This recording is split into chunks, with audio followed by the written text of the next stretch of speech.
नगर से। आज बच्चों कक्षा 12वीं में हिंदी विशिष्ट में इकाई 8 में हम पढ़ेंगे जीवन दर्शन से संबंधित कविताएं। कवि परिचय शिव मंगल सिंह सुमन, जिनका जन्म हुआ 1915 ईस्वी में उन्नाव उत्तर प्रदेश के नगरपुर नामक गांव में हुआ। मृत्यु उनकी 27 नवंबर 2002 को हुई। सन 1940 में एमए और डीलिट की उपाधियां काशी हिंदू विश्वविद्यालय से प्राप्त की। इनकी नियुक्ति नेपाल दूतावास में सांस्कृतिक सहायक के रूप में हुई। 1961 में माधव कॉलेज उज्जैन में प्राचार्य हुए और कुछ वर्षों बाद विक्रम विश्वविद्यालय में कुलपति का कार्यभार संभाला।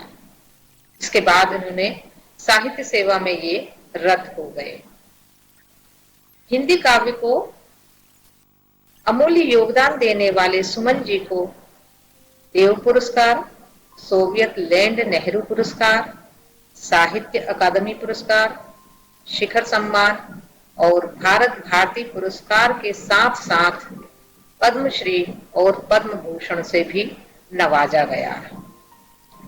इनकी प्रमुख रचनाओं में जो हम देखें, जो बहुत ज्यादा चर्चित रही हैं, हिल्लोल, जीवन के गान, प्रलय सृजन, मिट्टी की बारात, विंध्य हिमालय, पर आंखें नहीं भरी, विश्वास बढ़ता ही गया आदि सुमन जी की प्रसिद्ध काव्य कृतियां हैं। सुमन जी का जो साहित्यिक परिचय है, जो काव्यगत विशेषताएं हैं, वो इस प्रकार हैं। सुमन जी की कविता में सामाजिक जीवन तथा राष्ट्रीय चेतना से जुड़ी हुई हैं और वे आस्था और विश्वास के कवि हैं। सुमन जी की शैली में उनके व्यक्तित्व की स्पष्ट छाप दिखाई देती है। उनकी शैली में सरलता, स्वाभाविकता है। शब्द चयन, कल्पना तथा भाव सौंदर्य की दृष्टि से उनकी भाषा समर्थ और सशक्त है। शैली माधुर्य, प्रसाद और ओज गुणों से संपन्न है। इनकी भाषा की सरलता और प्रवाह पाठक की अनुभूति से शीघ्रता पूर्वक तादात्म्य स्थापित कर लेता है। साहित्य में सुमन जी का क्या स्थान है, ये देखें हम। सुमन जी उत्तर छायावादी युग के प्रगतिशील प्रयोगवादी कवियों में अपना विशिष्ट स्थान रखते हैं। अब हमारी कविता है देखो मालिन मुझे न तोड़ो। उसका केंद्रीय भाव इस प्रकार है, देखो मालिन मुझे न तोड़ो।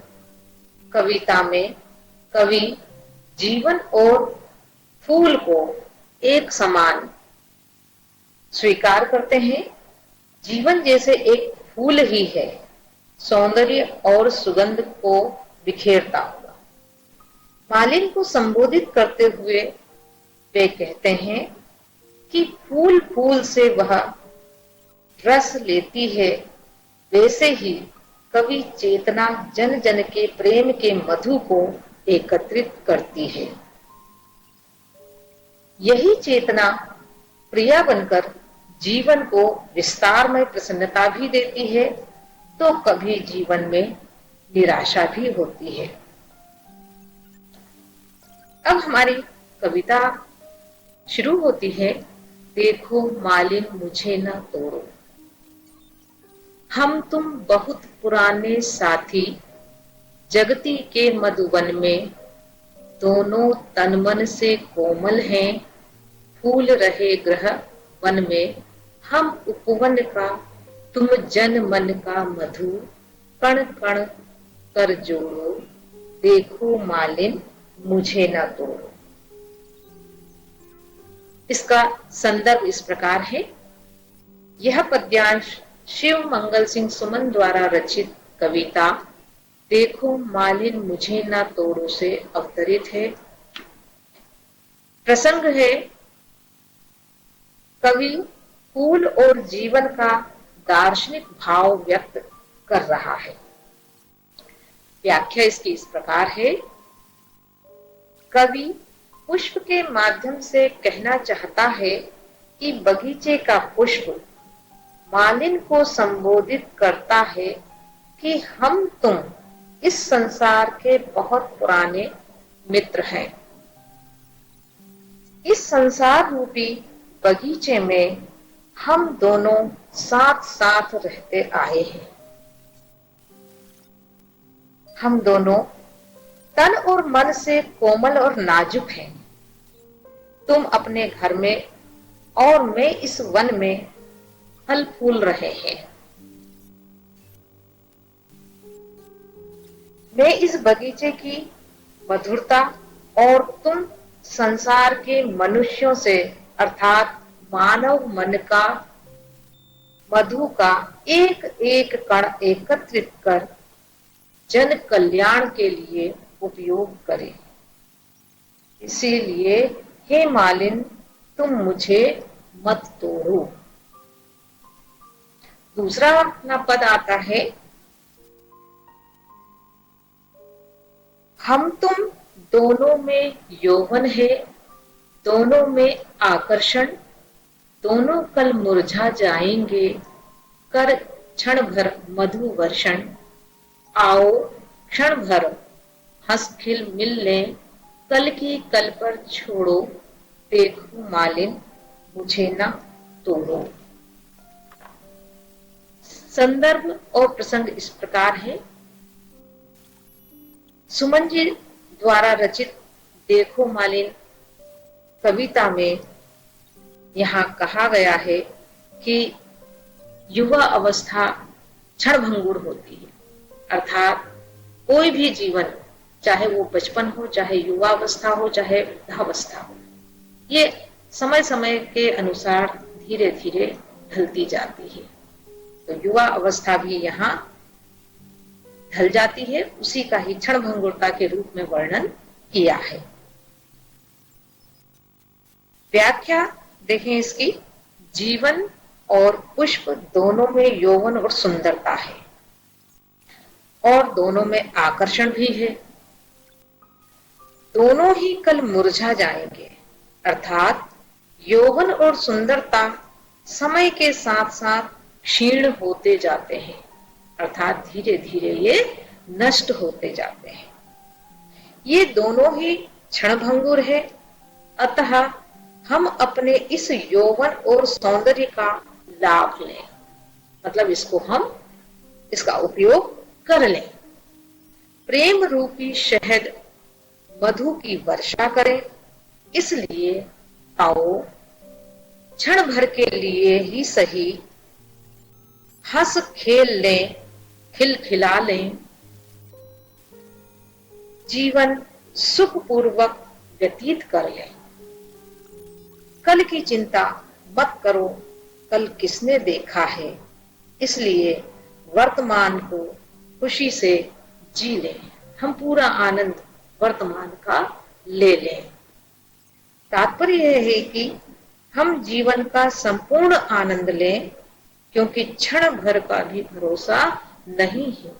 कल किसने देखा है, कल की चिंता कल पर छोड़ो, इसलिए तुम मुझे मत तोड़ो।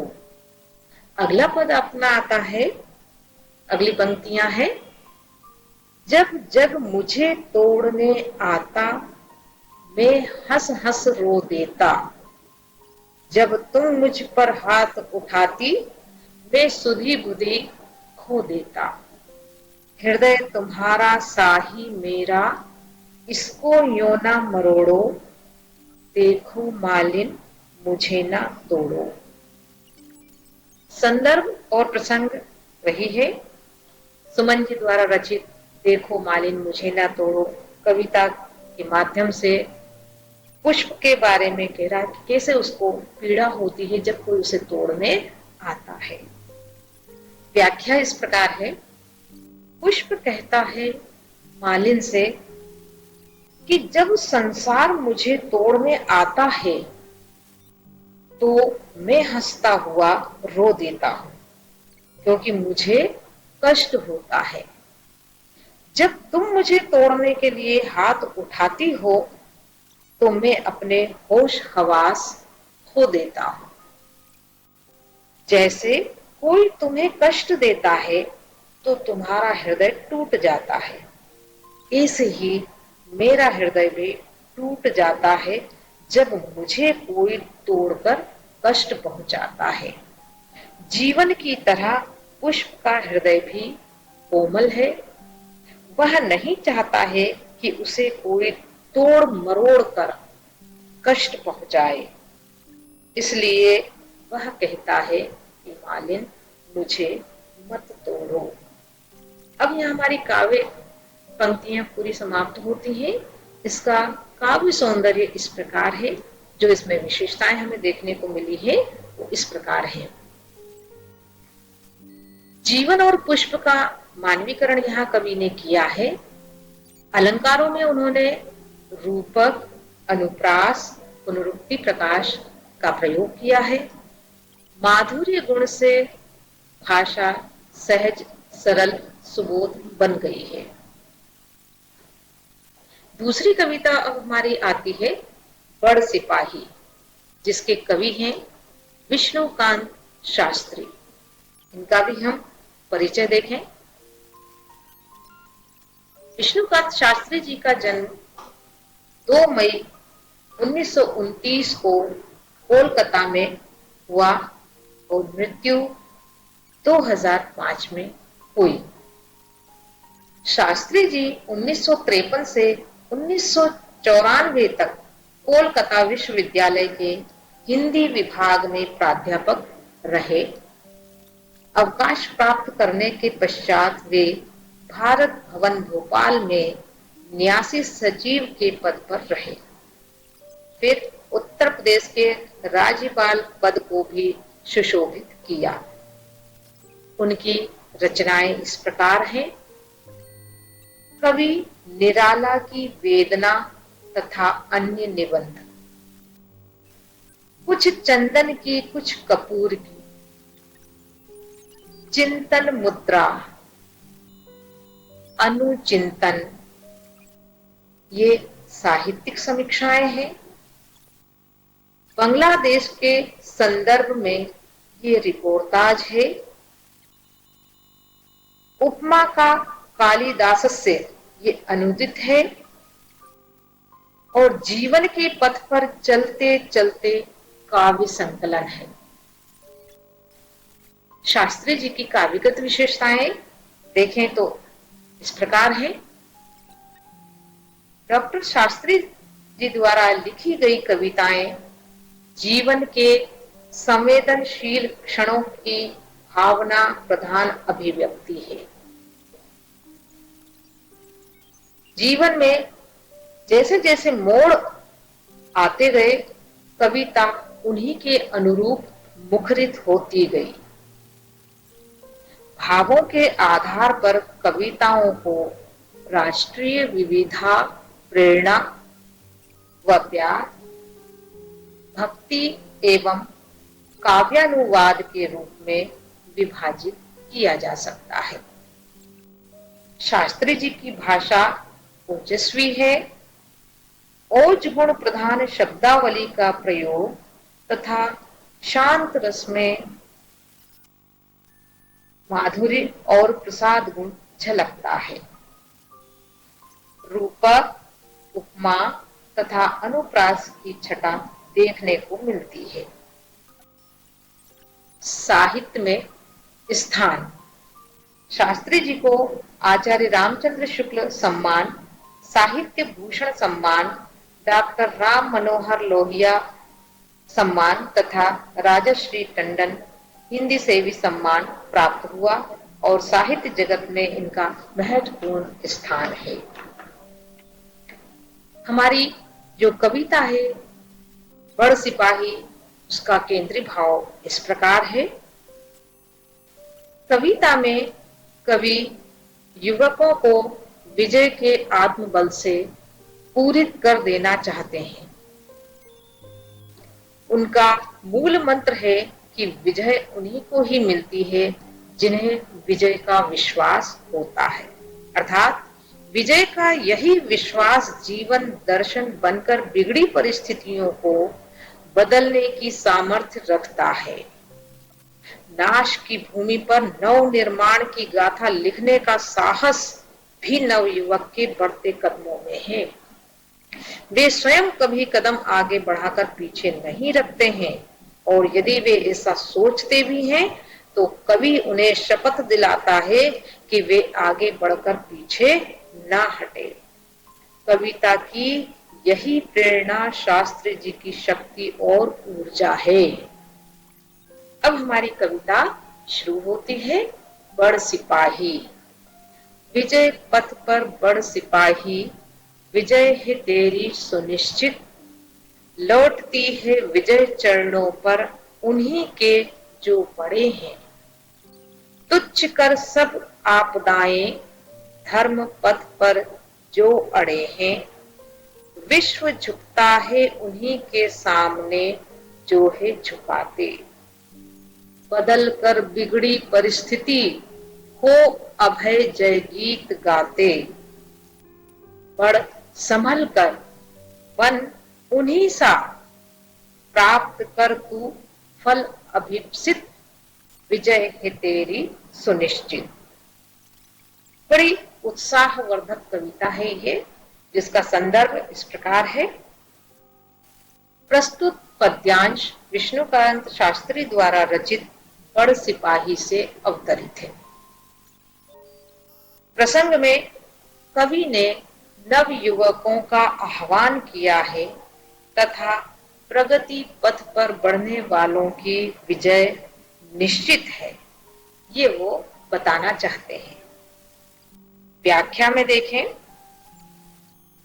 कवि युवाओं का आह्वान करते हुए कहता है कि युवा रूपी सिपाही, विजय के रास्ते पर तुझे आगे बढ़ते रहना है, जिसमें तेरी जीत सुनिश्चित है। विजय या जीत उन्हीं के चरणों में लौटती है जो आगे बढ़ते जाते हैं। सारी चीजें, सारी जो विघ्न बाधाएं हैं वो तुच्छ हो जाती हैं। जो निर्भीक होकर लड़ते हुए आगे बढ़ते जाते हैं, विघ्न बाधाएं उनका कुछ भी नहीं बिगाड़ पाती है। वीर इन विघ्न बाधाओं व रुकावटों को तुच्छ व हीन मानते हैं। ये उनका मार्ग रोक नहीं सकती। वे धर्म पथ पर अड़े रहते हैं, उनका मुकाबला करते रहते हैं, और संसार ऐसे वीरों के आगे ही झुकता है जिनमें झुकाने की ताकत होती है।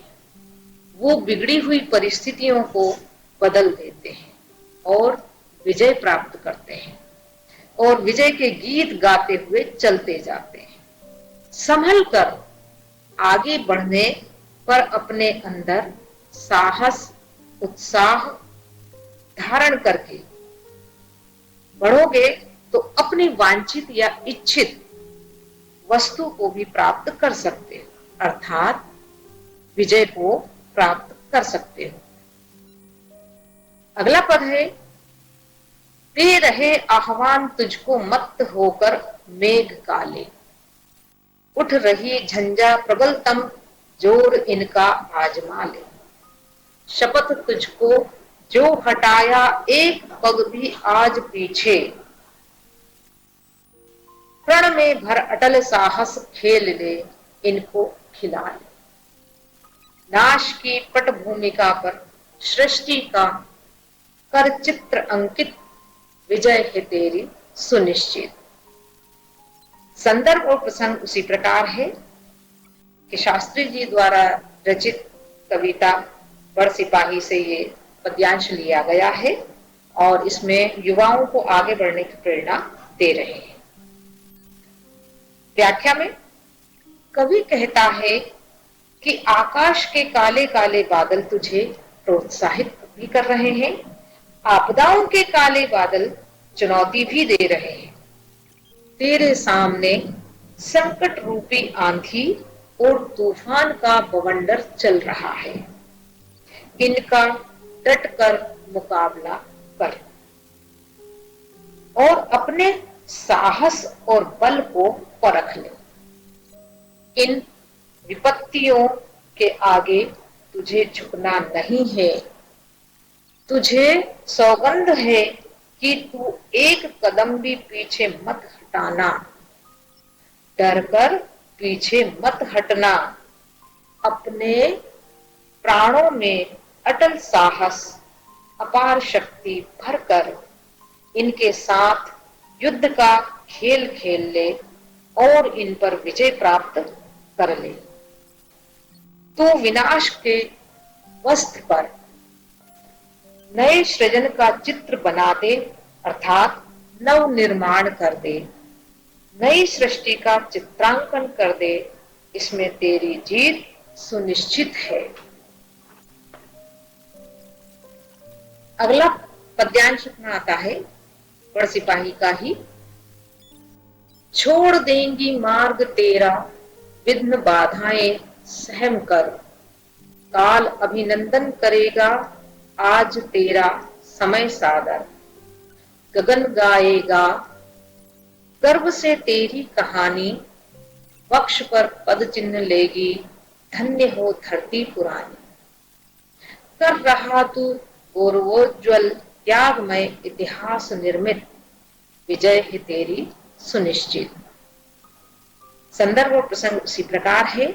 शास्त्री जी द्वारा रचित बड़ सिपाही कविता का ये अंश लिया गया है और इसमें कवि सारी विघ्न बाधाओं को पार करने की बात कहता है और उसे कहता है कि ये धरती तेरे गौरव गान को हमेशा याद रखेगी। व्याख्या में देखें हम, जो इस प्रकार है।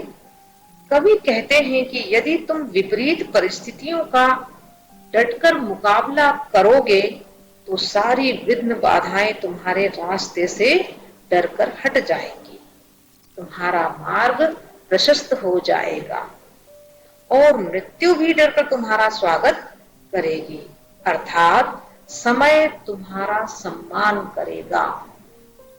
आकाश भी गरज गरज कर गर्व से तुम्हारी वीरता की कहानी सुनाएगा।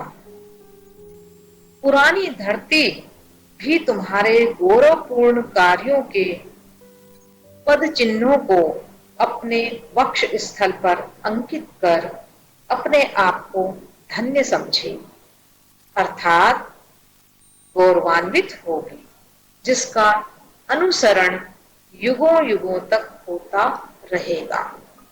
विजय, त्याग और सफलता का जो गौरवमय इतिहास तुम बनाओगे, लोग उससे प्रेरित होंगे।